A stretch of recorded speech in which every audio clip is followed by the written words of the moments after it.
Video को सबसे पहला क्वेश्चन आपके सामने ये आ गया।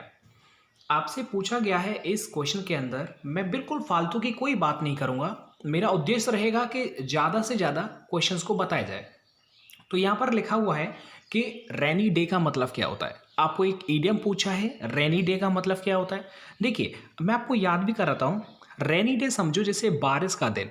अब सपोज करो सर्दियों के अंदर बारिश हो जाती है या फिर कभी भी बारिश हो जाती है, तो जाहिर है कीचड़ हो जाता है, आप पढ़ने जाते हैं और कच्चे मिट्टी के कच्चे रास्तों से आप जाते हैं। तो वो जो टाइम होता है वो कैसा होता है, बहुत डिफ़िकल्ट टाइम होता है आपके लिए, हमारे लिए। जब बहुत ज़्यादा बारिश के दिन होते हैं, चारों तरफ पानी पानी होता है, तो मतलब इसका सही क्या हो जाएगा, टाइम ऑफ डिफ़िकल्टीज याद हो जाएगा। इसमें टाइम ऑफ डिफ़िकल्टीज इसका राइट आंसर हो जाएगा। अब आगे बढ़ जाते हैं और आपसे आगे एक सवाल मैंने यहाँ पर लिख लिया हुआ है कि असैसिनेशन की स्पेलिंग आपसे पूछी गई थी पिछली बार, तो मैंने असैसिन किया हुआ है। असैसिन का मतलब होता है हत्यारा। यहाँ पर अब इन चारों में से कौन सा असैसिनेशन है ये आपको बताना है। तो मैं आपको याद करवाता हूँ, कभी भी हत्यारे की स्पेलिंग आ जाए, पूछा जाए असैसिनेशन की क्या हो गया है कि असैसिन की क्या होगा, तो बहुत सिंपल होता है। इसमें आपको 2 बार गधा लिखना है, मतलब आस लिखना है, जैसे ASS और एक और बार लिख दी, मतलब 2 गधा और फिर लिख दो इन। ठीक है, अगर नेशन है तो आई नेशन हो जाएगा, नहीं तो 2 बार गधा लिखो, ये लिख गया और फिर इन कर दीजिएगा, यही इसकी राइट स्पेलिंग होती है।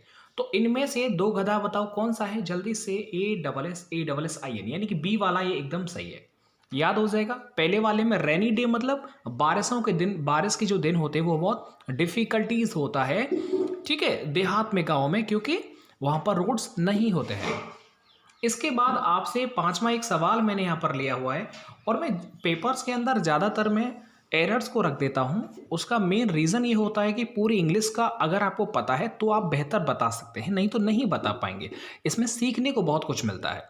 अब देखिए, नो सूनर वाले में आपको सिर्फ दो तीन चीज़ें पूछी जाती हैं। नो सूनर यदि लिखा आ जाए तो यहाँ पर पहले तो बेसिक समझो कि याद रखना कि कभी भी नाइदर हो तो उसके साथ नॉर लगेगा, आइदर हो तो और लगेगा, नॉट ओनली के साथ बट आल्सो, बोथ के साथ एंड चलता है, एज सो एज ये जोड़े होते हैं, बिटवीन एंड, फ्रॉम एंड, ठीक है। तो ये सारी चीज़ें आपको क्या है पता चल जाएगा, जैसे फ्रॉम 8 o'clock टू 9 o'clock, तो फ्रॉम के साथ टू चल जाएगा, चलेगा। अब मैं आगे बढ़ जाता हूँ। तो नो सूनर वाले में आपको एक चीज़ देनी है, ये लिखा हुआ है नो सूनर।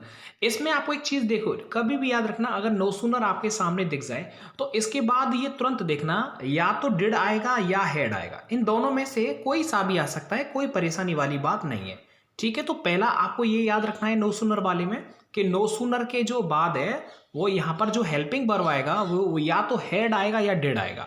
अच्छा, ये बात समझ में आ रही नहीं आ रही मैं क्या बोलता जा रहा हूँ, तो पूरी चीजों का पहले समझ। अब यहाँ पर एक चीज आपने नोटिस किया होगा कि डिड आ रहा है, तो मतलब ये हो जाएगा कि डिड के बाद ये सब्जेक्ट आएगा, और सब्जेक्ट के बाद जो आएगा वो वर्ब की फर्स्ट फॉर्म आता है, तो केम की जगह पर क्या आ जाएगा, कम आ जाएगा। क्लियर है, फिर आगे बढ़ते जाएगा। Out of my home to go to the market when it started raining heavily. अब ये समझो, when it started raining heavily which drenched me completely.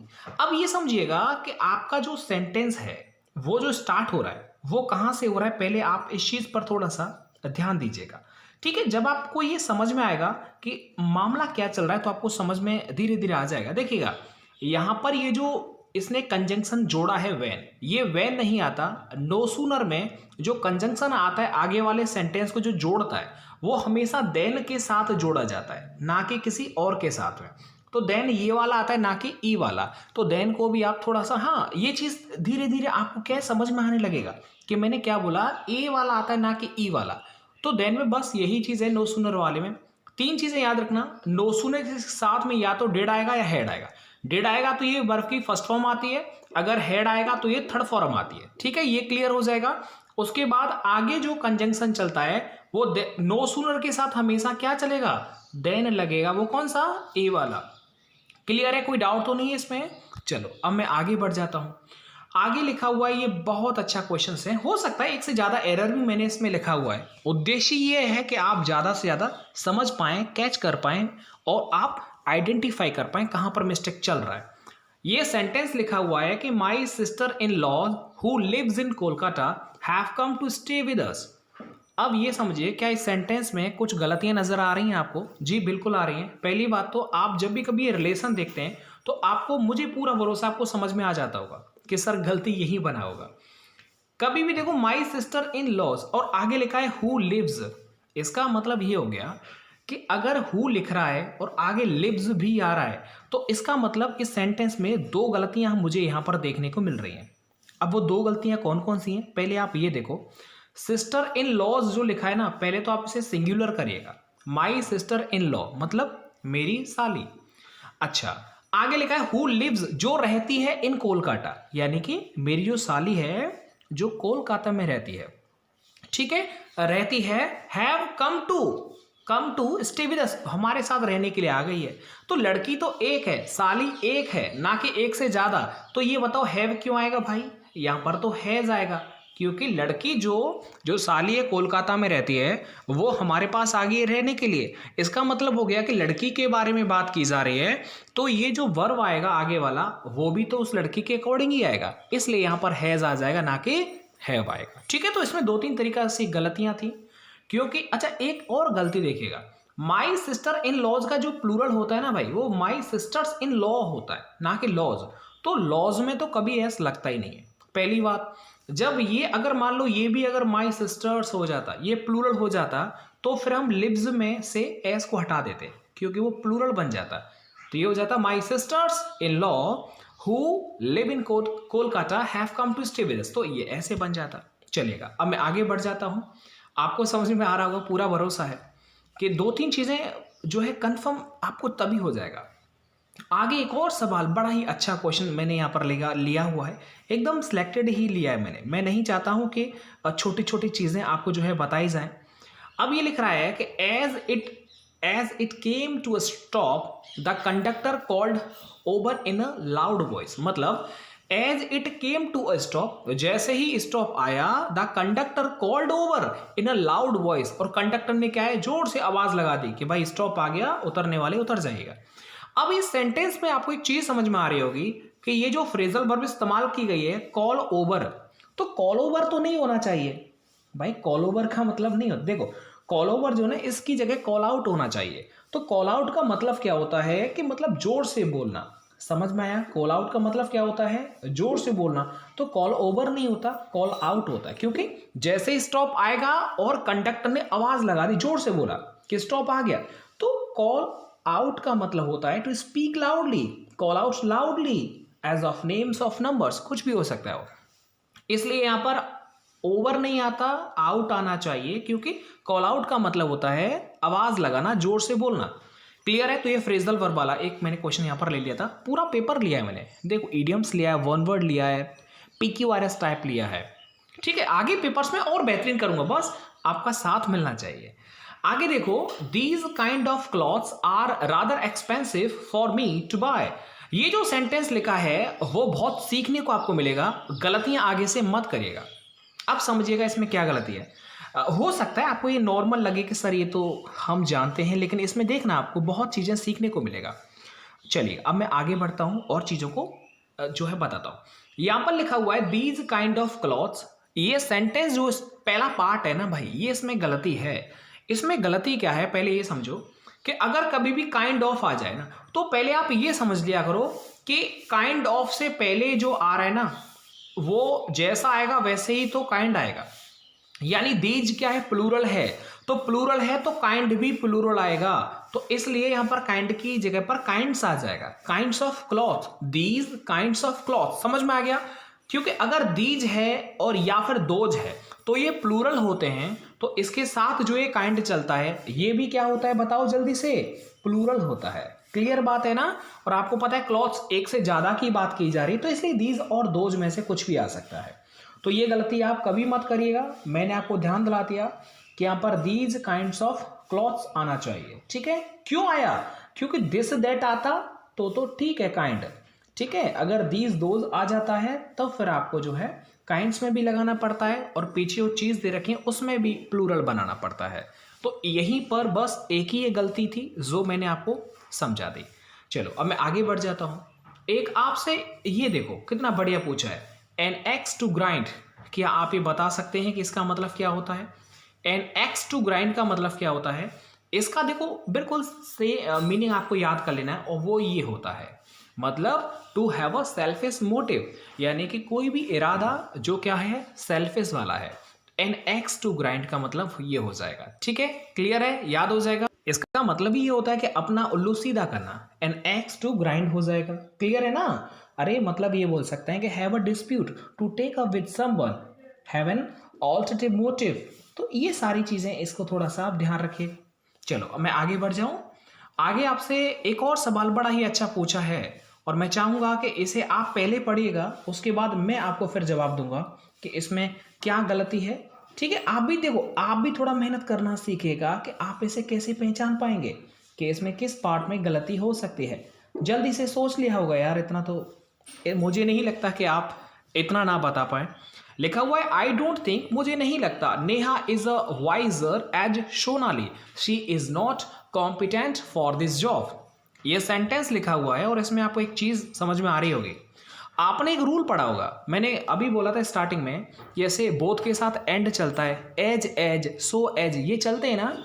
अच्छा, वही वाला रूल है ये। मतलब लिख रहा है मुझे नहीं लगता नेहा जो है वो सोनाली के बराबर क्या है, वाइज है। जितनी जितनी नेहा इज एज वाइज, मतलब जितना ज्यादा नेहा जो है चतुर चालाक है, उतनी सोनाली नहीं है, ये इसका मतलब है। तो इसका मतलब ये हो जाएगा कि यहाँ पर एज एज का जोड़ा लिखा हुआ है, तो देखो ये जो ए वाइजर लिखा हुआ है ना भैया, ये गलत लिखा है, इस जगह होना चाहिए एज वाइज एज। ठीक है, याद हो जाएगा, क्या होना चाहिए, एज वाइज एज होना चाहिए। अच्छा, इसमें आपको दो चीजें याद रखना है कि एज एज कभी आ जाए या सो एज आ जाए, तो इसमें हमेशा पॉजिटिव डिग्री आती है, कोई कंपैरेटिव नहीं होता, ना ही सुपरलेटिव होता। अच्छा, अगर आगे देखो ऑलरेडी इसने नेगेटिव बोला है, इसलिए मैंने यहां पर एज का इस्तेमाल किया गया है। अगर यहां पर अगर आप इसे नेगेटिव वे में बनाते तो आप यहां पर सो लगाते। ठीक है, तो आप परेशान मत होइएगा, मैंने आपको बता दिया जोड़ा क्या है इसका। आगे देखिएगा, द गवर्नमेंट ऑफर्ड हिम। अब देखो ये वाला सवाल है, अच्छा सवाल है, मैं चाहूंगा कि आप इस पर थोड़ा सा अपना रोशनी डालें कि क्या सही हो सकता है। चलो अब देखिएगा, the government offered him, government ने उसको ऑफर किया था क्लैरिकल जॉब। क्लैरिकल जॉब भाई गवर्नमेंट ने उसको दे दी, but he turn it over, लेकिन उसने क्या है, उसे टर्न इट ओवर कर दिया। तो टर्न इट ओवर नहीं होता, देखो टर्न ओवर अलग चीज है और टर्न डाउन अलग चीज होता है। देखो टर्न डाउन का मतलब होता है रिफ्यूज करना, रिजेक्ट कर देना किसी की रिक्वेस्ट को, किसी भी पर्सन ने कुछ बोला उसे रिजेक्ट, टर्न डाउन मतलब टर्न ऊपर घुमा रहे थे फिर नीचे कर दिया, मतलब रिफ्यूज कर देना, मना कर देना। ठीक है, रिजेक्ट कर देना। तो यहां पर ओवर नहीं होना चाहिए, डाउन होना चाहिए। क्या होना चाहिए, डाउन होना चाहिए। मतलब गवर्नमेंट ने उसको क्लरिकल जॉब ऑफर की थी, लेकिन उसने क्या कर दिया, उसे रिजेक्ट कर दिया, मना कर दिया, रिफ्यूज कर दिया। तो टर्न डाउन यहां पर एकदम सही है। ठीक है, तो देखो हर चीज को मैंने रखा हुआ है इसमें। आगे तो यार और भी अच्छा बेहतरीन पेपर बनाऊंगा यदि आपको ये इस तरह से चीजें अच्छी लगना स्टार्ट हो जाएंगी। तो लिखा हुआ है each child was given a red beautiful balloon. ये देखो ये सेंटेंस बड़ा ही अच्छा है। देखो टाइपिंग में इधर उधर हो सकता है, ए बी सी डी ये सब क्या है, लेकिन आपको थोड़ा ध्यान रखना है। ठीक है, मेरा मोटिव आपको समझ लेना है कि मैं क्या बता रहा हूं आपको। टाइपिंग में मिस्टेक हो सकता है। आगे देखो ईच चाइल्ड, देखो भाई पहले समझो, ईच चाइल्ड सिंगुलर है तो वॉज आ गया, ये पैसिव है। Given a red beautiful balloon, ये आपको समझ लेना ये वाला पार्ट। देखो रेड ब्यूटीफुल बलून, आप हमेशा एक चीज याद रखना, और वो आपको ये याद रखना है कि अगर कोई कलर लिखा हुआ है, ठीक है, और कोई सुंदरता सूचक कोई भी एडजेक्टिव है, तो याद ये रखना है कि कलर, ये बताओ बलून का कलर क्या है, बताओ बलून का पहले कलर बताया जाएगा, तो ये हो जाएगा, तो बलून से पहले आप रेड लिखेंगे, तो ये हो जाएगा ब्यूटीफुल रेड बलून। क्या हो जाएगा बताओ, ब्यूटीफुल रेड बलून। ठीक है, कोई डाउट तो नहीं है इसमें, जल्दी से बताओ। देखो चलो मैं और थोड़ा सा आपको बताता हूँ। कभी भी अगर कोई एडजेक्टिव आ जाए तो अब आप क्या करेंगे, अपना ओपिनियन एंड इंप्रेशन कभी भी देखेंगे ना, ब्यूटीफुल है तो ब्यूटीफुल को अगर कोई बताएगा एडजेक्टिव, तो वो क्या करना है, सबसे पहले आपको जो एक्सप्रेशन बताया जा रहा है, इंप्रेशन वाला जो एडजेक्टिव है, तो इंप्रेशन वाला कौन सा है, ब्यूटीफुल है, तो ब्यूटीफुल इंप्रेशन वाला पहले, फिर कलर वाला, और फिर उसके बाद नाउन आएगा। ठीक है, ये नाउन है। देखो नाउन से पहले लगातार दो एडजेक्टिव आ रहे हैं, तो इन दो एडजेक्टिव को जोड़ने का एक ही तरीका है कि जो इंप्रेसिव वाला होता है, ठीक है, उसे पहले लिखते हैं और जो कलर वाला होता है वो पीछे लिखा जाता है। चलेगा, तो ये वाला आपको थोड़ा सा सीक्वेंस में जमाना था। आगे देखो, अ गार्लैंड ऑफ फ्लावर्स, ये देखो कितना अच्छा है। अब ये तो भाई आप सोचेंगे कि अ गार्लैंड ऑफ फ्लावर्स इसका मतलब क्या होता है। सोच लिया होगा, ज़्यादा टाइम नहीं दूंगा मैं आपको कि इसका जो मीनिंग है वो क्या हो जाएगा। अ गार्लैंड ऑफ फ्लावर्स, आराम से, जल्दबाजी नहीं करना है आपको, पूरा सोच करके और सही बताना है। सही बताएंगे तो जल्दी चीज़ें याद हो जाएंगी। चलो मैं बताता हूँ, ये देखिएगा। तो आपके सामने एक सवाल आ गया है कि अ गार्लैंड ऑफ फ्लावर्स मतलब क्या हो। देखो ये लिखा है बुके, रीथ, विरागो एंड रेवल। ये शब्द जो लिखे हुए हैं इनका आपको मतलब आपको समझ में आना चाहिए। तो अ गार्लैंड ऑफ फ्लावर्स का मतलब होता है कोई मतलब फूलों की माला, और फूलों की माला उसको बोलते हैं रीथ, WREAT, रीथ बोलते हैं उसे, समझ में आ गया। बुके क्या होता है, देखो बुके होता है जो गुलदस्ता होता है ना फूलों का, उसे बोलते हैं। लेकिन फूलों का हार, गार्लैंड, उसे बोलते हैं रीथ, और गुलदस्ता जो होता है उसे बुके बोलते हैं, BOUQUET, बुके। एक है विरागो, तो विरागो मतलब वही चंडी टाइप का। एक है रेबल, रेबल का मतलब होता है कि जहाँ कोई मेला, जहाँ भीड़ भाड़ बहुत ज़्यादा हो रही है, उसे रेबल बोलते हैं, ठीक है। या फिर एक और मीनिंग होता है इसका, लोअर क्लास, निम्न वर्ग भी बोल सकते हैं उसे। चलो ये हो जाएगा, आगे बढ़ जाएगा। आगे और भी सवाल है। A short journey for a pleasure, क्या होता है। A short journey for a pleasure, आप प्लेजर के लिए, अपने आनंद मौज मस्ती के लिए कोई छोटी यात्रा करते हैं, तो उस छोटी यात्रा को हम क्या बोलते हैं, उसे बोलते हैं एक्सकर्सन। ये काफ़ी पुराना वर्ड पढ़ा था हमने, एक्सकर्सन उसे बोलते हैं। तो एक्सकर्सन का मतलब होता है कि वही मज़े मौज मस्ती के लिए छोटी मोटी छुटपुट कोई पर्यटन, सैर सपाटा, कहीं घूमने फिरने के लिए जा रहे हैं, तो उसे बोलते हैं। एक है इसमें हॉलीडे, हॉलीडे का मतलब छुट्टी होता है। स्ट्रोल, स्ट्रोल का मतलब होता है वही गश्त, गश्त करना, ठीक है। स्ट्रोल भी गश्त करने में आता है, या फिर कहीं सैर करना, वो भी स्ट्रोल ही होता है। एक स्नाइपर, स्नाइपर तो आपने खूब सुने होंगे जी। स्नाइपर वो होते हैं जो निशानेबाज होते हैं, ठीक है। जो जैसे हिंदुस्तान में BSF, पाकिस्तान में रेंजर बोला जाता है, वहाँ की BSF को रेंजर बोला जाता है। तो स्नाइपर्स होते हैं, शॉर्ट शार्प शूटर होते हैं। तो ये चीज़ें। आगे देखो, a person who talks too much of himself, ये तो अच्छा है भैया। ये तो आप बताओ, आपने बहुत लोग देखे होंगे जो अपने बारे में बहुत ज़्यादा बोलते हैं, तो उसे क्या बोलते हैं बताओ जल्दी से। अरे भाई उसको बोल, देखो a person who talks too much of himself, उसे बोलते हैं, इन चारों में से आप थोड़ा पढ़िएगा, उसे बोलते हैं ईगोटिस्ट। क्या बोलते हैं उसे, ईगोटिस्ट बोला जाता है। तो ईगोटिस्ट का मतलब क्या होता है, अहमवादी, स्वार्थी बोल सकते हैं। एक है ईगोइस्ट, एक है ईगोइस्ट। सर जी ये क्या होता है, ईगो, अरे ईगोइस्ट का मतलब होता है जो अपने ऊपर ईगो करता हो, ठीक है। इसे आत्महितैषी भी बोल सकते हैं। एक है एलाइट, एलाइट का मतलब होता है जो बहुत अच्छा, कुलीन वर्ग होता है, उच्च वर्ग होता है, अपर क्लासेस होती हैं, उसे एलाइट बोलते हैं। और एक और क्या बच गया, एमेटिक। एमेटिक होता है, ये आप मुझे बताइएगा एमेटिक क्या होता है। सिंपल है, आराम से बता पाएंगे। तो इन चारों को आप पढ़िएगा, तो फाइनली इसका जो राइट आंसर होगा वो हो जाएगा आपका, ये हो जाएगा डी वाला, ठीक है। डी वाला इसका राइट आंसर हो जाएगा। अब आपको एक पैसिव बताना, अब आपके लिए एक पैसिव आ गया है, और पैसिव को आपको जल्दी से बताना है, इसका क्या हो जाएगा। The kids were laughing at the old lady. अब ये सेंटेंस लिखा हुआ है कि आपको समझ में आता है। देखो भाई मुझे तो एक ही बार में समझ में आ गया, समझ में ऐसे आया। देखो वर लाफिंग ये तो वर्ब है, बाकी पूछा एट द ओल्ड लेडी। अब यहां पर एक चीज आपको समझ में आनी है, और ये है इंटरेस्टिंग सवाल, क्या आप एट को आगे लाएंगे। अब एट वाला तो कोई है नहीं, द ओल्ड लेडी वाला है। तो पहली बात तो आप ये याद रखें कि वर लाफिंग जो होता है ये चेंज किस में होगा, वर लाफिंग चेंज होगा was were being third form, और फिर आएगा अदर वर्ड, और अदर वर्ड इसमें प्रीपोजिशन होता है। तो was were being third form आएगा। तो अब इसमें देखो was were being third form इसमें तो है ही नहीं। अब ये समझिएगा कि ये देखो, हाँ ये चारों देखो कितनी बढ़िया तरीके से उसने सजा रखे हैं। पहली बात तो आप ये याद रखें कि द ओल्ड लेडी, इन चारों को जब आप पढ़ेंगे ना तो धीरे धीरे समझ में आएगा कि the old lady was being laughed eight by the kids. अब इन लास्ट वाले को देखो, the old lady was laughed eight by the kids. इस सेंटेंस में क्या कुछ कोई चीज आपको जो ऐसी लग रही है कि गलत है। सर देखो बीइंग तो आएगा ही आएगा, पहली बात, इसमें वॉज वर नहीं है और इसमें बीइंग नहीं है। अब इन चारों को आप पहचान लीजिएगा। अब इन चारों को पहचानेंगे तो आपको समझ में आएगा कि इसमें जो ये बची हुई प्रीपोजिशन होती है ना, वो हमेशा वर्ब के बाद है, तो पैसिव में भी वर्ब के बाद ही आती है। इसलिए आपका जो बी वाला है वो एकदम सही हो जाएगा। अच्छा था, आपने गलती तो नहीं किया। गलत किया होगा तो आपको ध्यान रखना है, क्योंकि ये तो भाई आपको नंबर ही दिलाएगा। इसमें से गलत नहीं होना चाहिए। एक और सवाल है, वही एक्टिव पैसिव वाला ही है। Meld his application for a new job, second form है, और सेकंड फॉर्म यदि आती है तो ये आपको याद होना चाहिए कि सेकंड फॉर्म चेंज किस में होती है। चेंज होती है was were third form, other word. अच्छा, अब देखो वॉज वर थर्ड फॉर्म किस में, इसमें तो है ही नहीं भैया, तो ये गलत हो जाएगा।